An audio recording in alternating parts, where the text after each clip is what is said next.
V 加旅遊嘆世界，食好住好玩得好。好啦，咁啊，今次咧就係大家期待已久嘅一隻郵輪啦，就我哋國產第一隻嘅國際郵輪，就係叫魔都號啦。咁啊，相信好多朋友仔之前都已經跟過我哋喺上海搭佢，跟住去日本啊，去韓國啊，上岸嗰度玩㗎啦。記唔記得魔都號？係啦，咁依家咧佢就唔喺上海 station 啦，就嚟咗深圳。8月開始佢就會有幾條線喺深圳嗰度出發啦。咁啊，其中一條線我哋最受歡迎嘅，好多朋友仔已經買咗房㗎啦，就係香港落船係啦。咁佢其中咧有3條線會喺深圳出發啦，分別就係8月27號嘅9天8晚啦，就會由深圳出發，跟住去亞比啦、馬拉啦、芽莊啦，同埋喺香港嗰度落船㗎。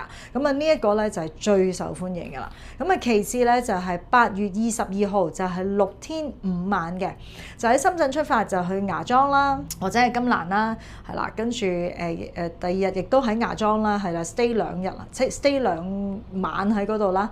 咁跟住咧就去深圳，就係6天5晚嘅。咁啊，第3個選擇咧就係8月13號就係5天4晚就短啲嘅啦。咁就係喺深圳啦，跟住去從化啦，跟住就翻去深圳嘅。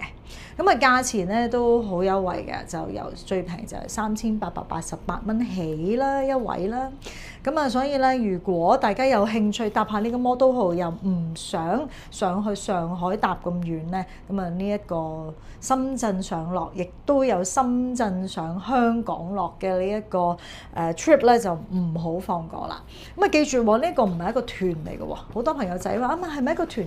因為深圳啊，深圳唔使做團啦，係嘛？深圳做團我都真係會俾人鬧嘅，除非你話俾我聽，喂，我真係唔識上深圳喎咁樣。其實唔緊要嘅，你哋有啲咩要求咧，都可以話俾我哋聽。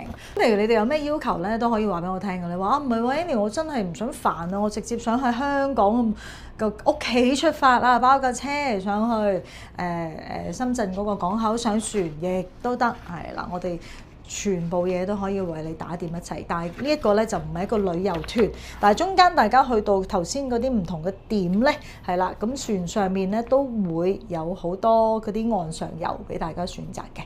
咁啊，到時點樣揀咧，就大家可以上到去先揀。但係首先大家揀咗你想出發嘅日子啦，同埋天數話俾我哋聽就得㗎啦。係啦，咁啊快啲聯絡同事去攞翻啲資料睇下咯喎。中意呢一條片嘅，廣傳俾你身邊嘅人，等佢都有機會探下我哋中國第一艘做嘅國際郵輪啦。